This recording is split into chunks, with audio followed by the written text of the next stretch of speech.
Près de 2000 personnes se sont donc rassemblées à Paris en mémoire d'Adama Traoré. Un rassemblement parti en milieu d'après-midi depuis la place de la République. Parmi les personnalités présentes, la sœur d'Adama Traoré. Elle a rendu hommage à son frère décédé il y a 7 ans lors d'une interpellation policière. Assa Traoré est désormais visé par une procédure judiciaire pour organisation de manifestations non déclarées. Une manifestation dans laquelle se trouvait aussi le député insoumis Éric Coquerel.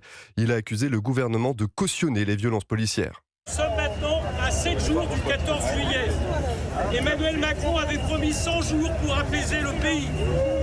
Le bilan, c'est qu'à force d'interdiction du droit constitutionnel de manifester, à force d'utiliser la violence policière comme moyen de coercition de toutes les mobilisations sociales, et en premier lieu des quartiers populaires, à force aussi, parce qu'on s'en souvient, d'empêcher l'Assemblée nationale de voter dès lors que Macron est minoritaire, la France est maintenant au banc des démocraties. C'est ça la réalité de notre pays. Nous le disons, la République ici, c'est nous. Déclaration d'Éric Coquerel qui se trouvait donc dans le cortège en compagnie d'une dizaine d'élus de la France insoumise. Un rassemblement qui avait pourtant été bien interdit par la préfecture de police, Jacques Serret.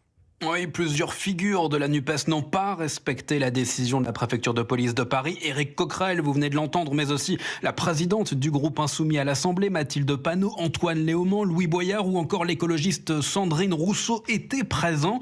Et ces élus de la République ont marché, écharpe tricolore à l'épaule, aux côtés de manifestants qui scandaient ceci.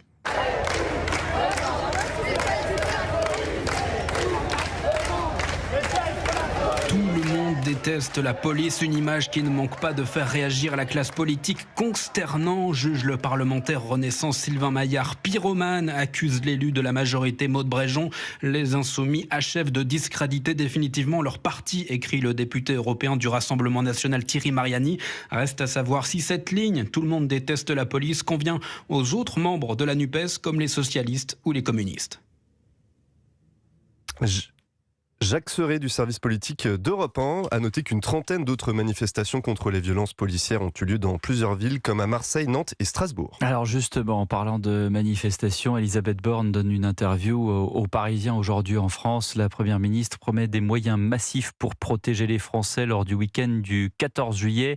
Les moyens seront massifs. En outre, un décret publié dimanche, dit Elisabeth Borne, interdira la vente, le port et le transport de mortiers d'artifice.